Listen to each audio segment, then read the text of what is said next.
welcome to another Behind the Sofa with me, Deacle. and me, Lewis Moon. And today we're, what are we doing today? Do you want to explain it or should I? We are, coming up on the show, we are discussing the most recent Christmas special, Husbands of River Song. It may seem like a long time ago to you, and it does seem like a long time ago for us. But it's our way of wrapping up season 9. Yeah, last time we did do a review of Face the Raven, Heaven Sent, and Hell Bent. Okay. Well, should we just launch straight in then? Well, no. Also, this episode. There's something else. Yeah. Also, this episode we have an exclusive episode of a new fun comedy series thing called David Tennant's Terrible Guide to Tennis. Which I've not even seen myself yet. So No. So it's round 1. I should look forward And to that. he plays tennis against a Dalek. Oh. What could go wrong? Who knows? We'll find out later on. So, let's kick off with the Behind the Sofa review of Husbands of River Song. So, would you like to give a bit of a wrap-up of the story? yeah. So it's Christmas Day in a remote human colony, and the Doctor is hiding from Christmas carols and comedy antlers. But when a crashed spaceship calls upon the Doctor for help, he finds himself recruited into Riversong's squad and hurled into a fast and frantic chase across the galaxy. King Hydroflax is furious, and his giant robot bodyguard is out of control and coming for them all. Will Nardole survive? And when will Riversong work out who the Doctor is?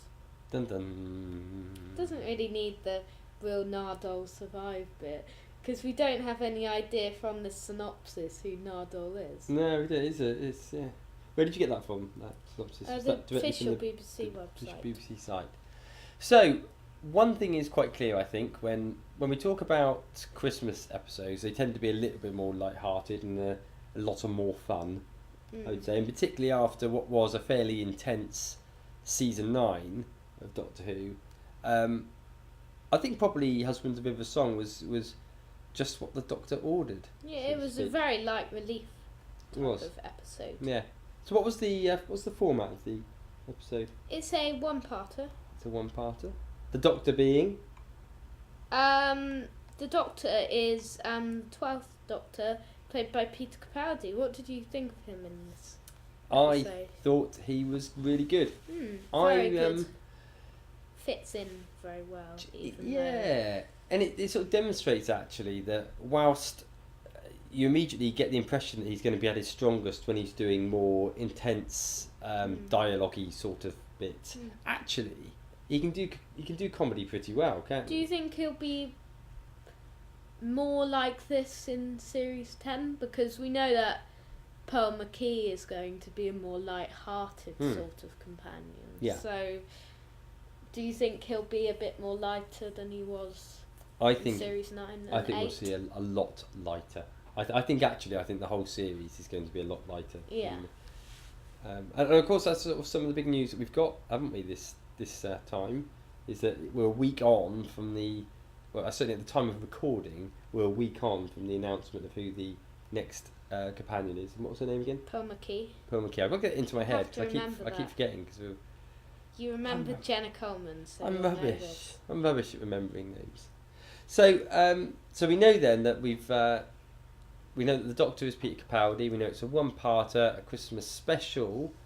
Who was the companion in this episode? The companion was, really, River Song, played by Alex Kingston. So what did you think having River Song back in? Because I mean, you're not River's greatest fan, are you? To be honest, no, I'm not. But in this one, I found she was really entertaining.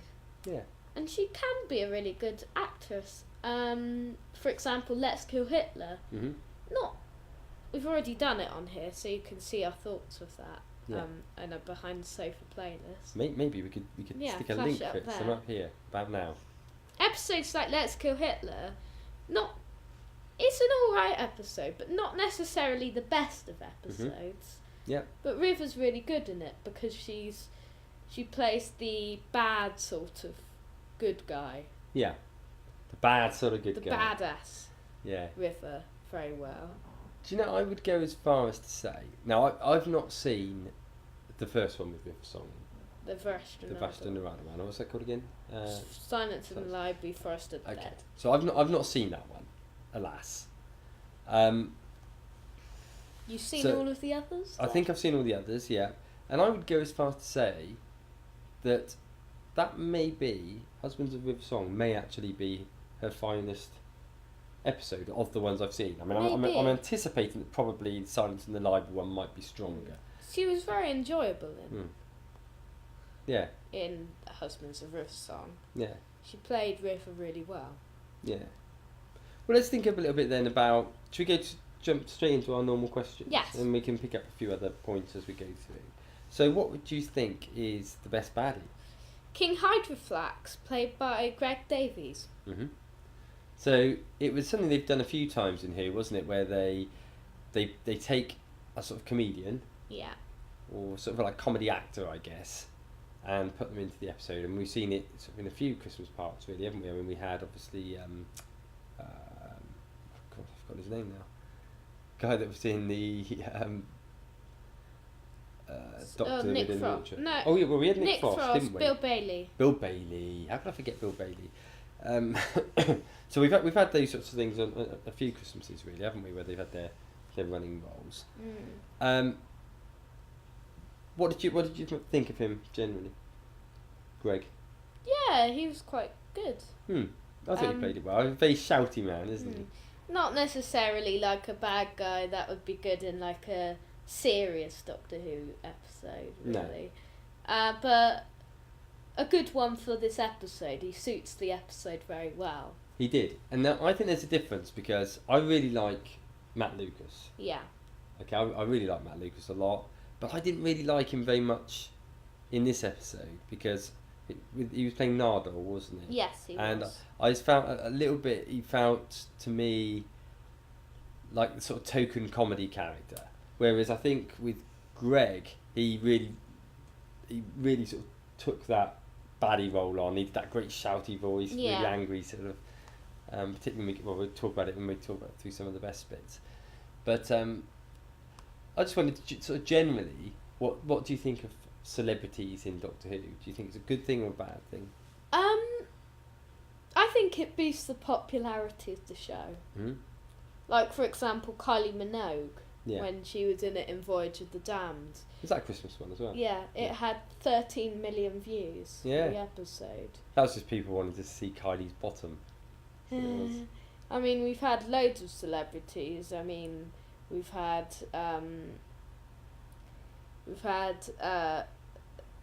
Kylie. We've had what's his name? Bill Bailey. We've had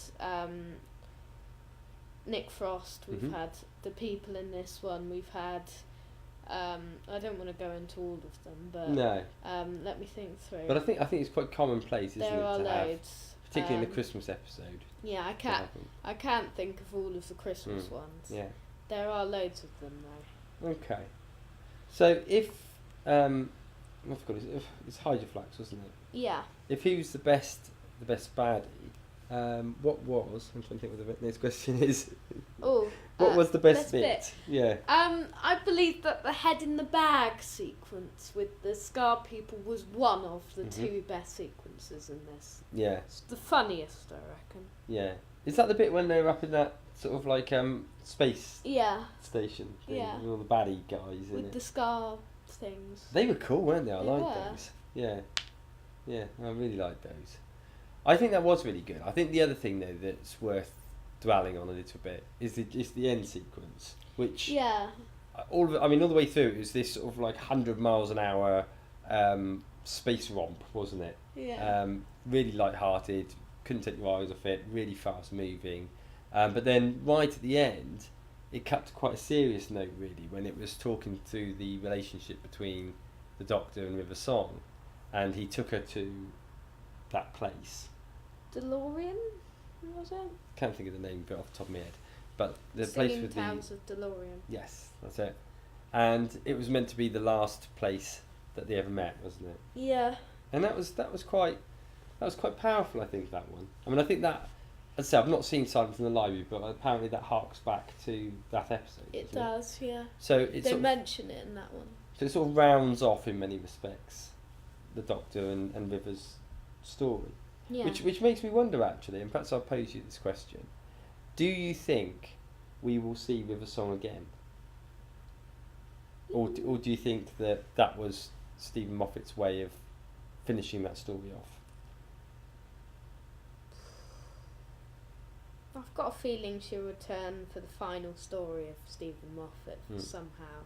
I reckon there's going to be a big reunion of all of Stephen Moffat's characters. Yeah. Everyone will come back to life. Oh no, not like Stolen Earth type moment.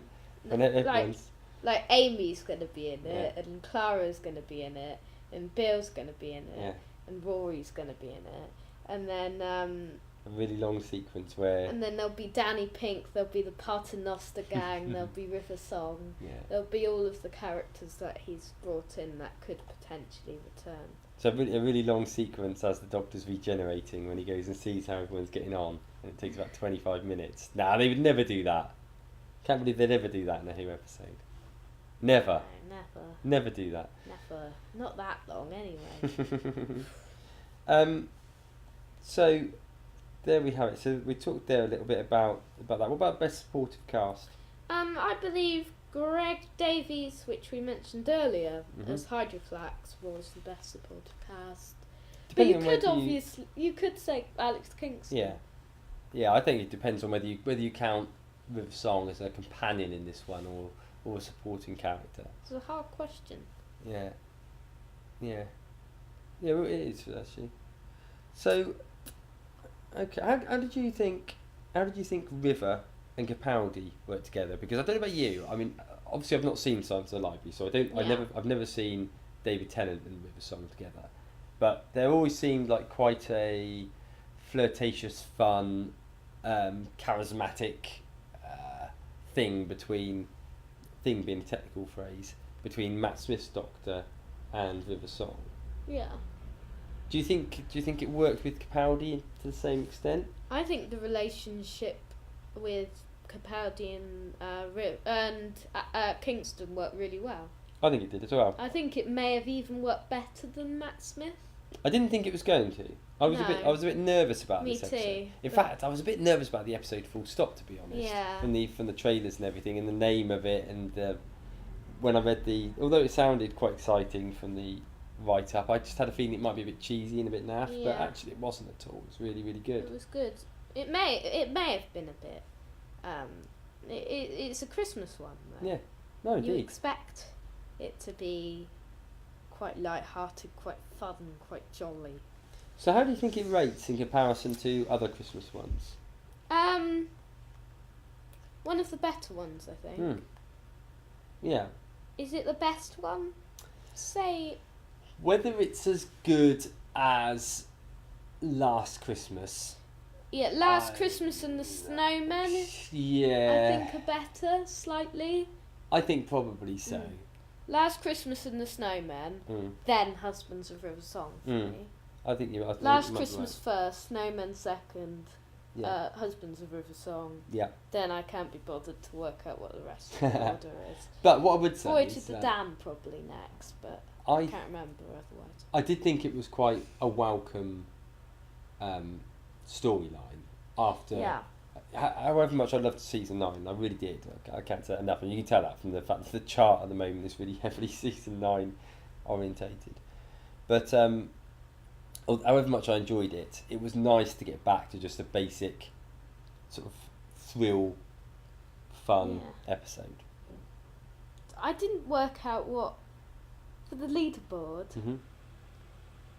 I've got it as what it is at the moment, but not as what it is in the actual the chart. What it would be here. Well, we'll so just let viewers flow. But anything else you want to talk about before? We I think there was one other question I was going to raise. Actually, I think. Do you miss Clara already? Yes. She'd been in it too long. Yeah. And she wasn't think needed. It would have been crowded, wouldn't it, with Clara in it as well. I think it's good that she isn't in it. Yeah. They would have brought her back to life, I bet, for again.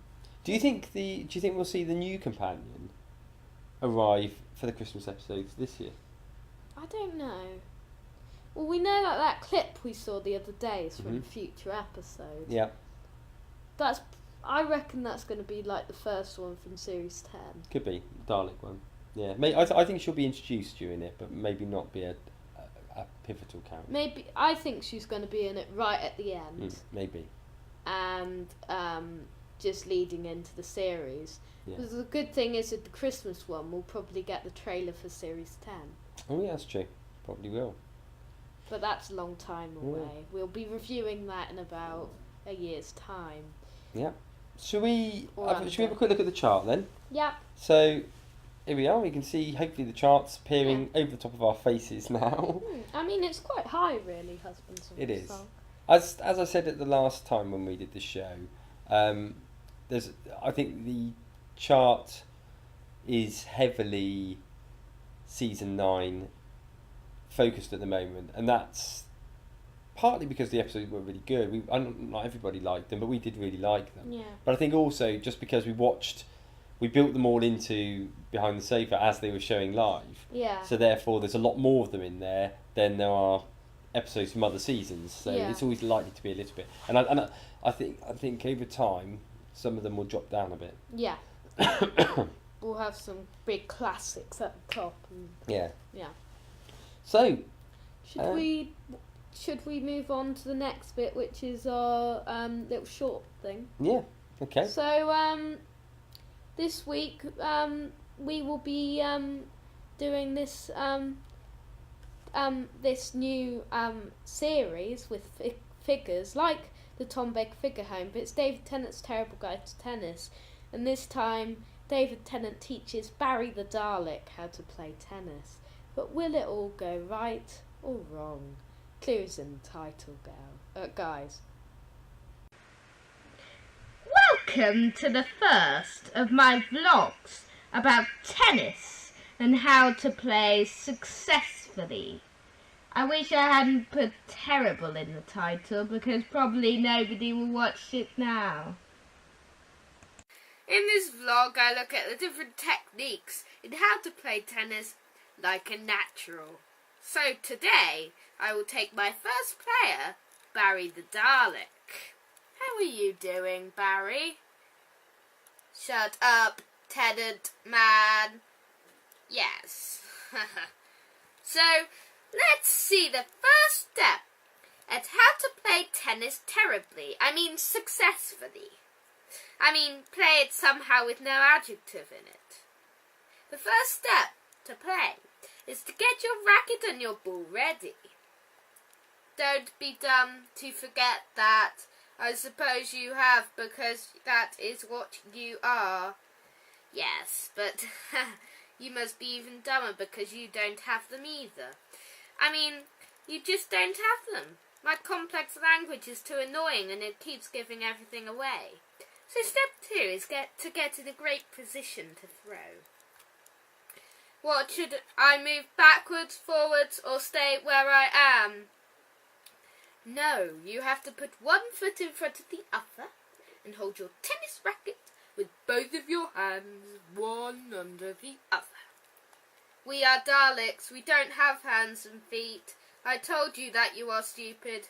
Well, you were stupid, so you wouldn't know you were stupid. Okay, just prepare to shoot the ball to me. Step 3 is hand-eye coordination. Aim it to the racket. Would you like this gun replacement that you ordered, Mr. Barry?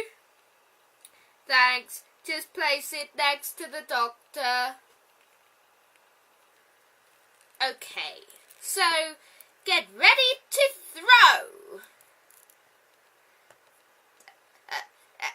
Exterminate! No, I see what you need is your improvement. You don't shoot as it comes towards you, you just hit. But you said to shoot the ball.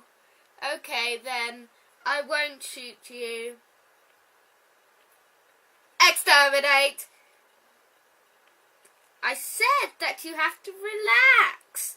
I'm sorry about that. My gun is faulty. That's why I ordered a gun from Mr. Hakastababad, the delivery man. Okay, this time don't shoot it. Just hit.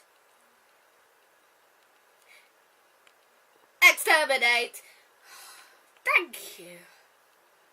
For goodness sake. Join me again for another tennis vlog lesson thing soon, which is hopefully not so successful. I mean, terrible. Haha. Such fun. Okay, I hope you enjoyed that. Yeah. And Hopefully. That's probably us done for this episode of Behind the Yes. Sofa. We'll be back here within a few weeks, probably. Yeah, What are we reviewing next time we'll be reviewing Fourth Doctor story, The Pirate Planet.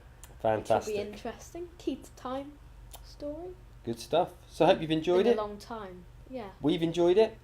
We'll be back here soon. We'll see you shortly. See you shortly.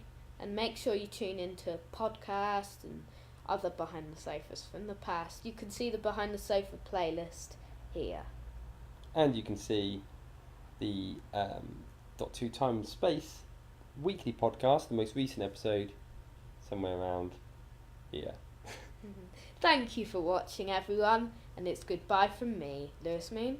And it's goodbye from me, D Cool. Goodbye. And it's goodbye from him. And it's goodbye from him.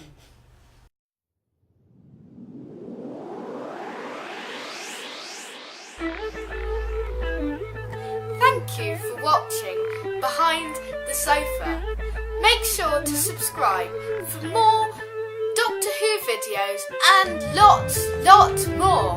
We will be back for another video soon. So, keep watching, keep subscribing, and keep loving Who. Goodbye!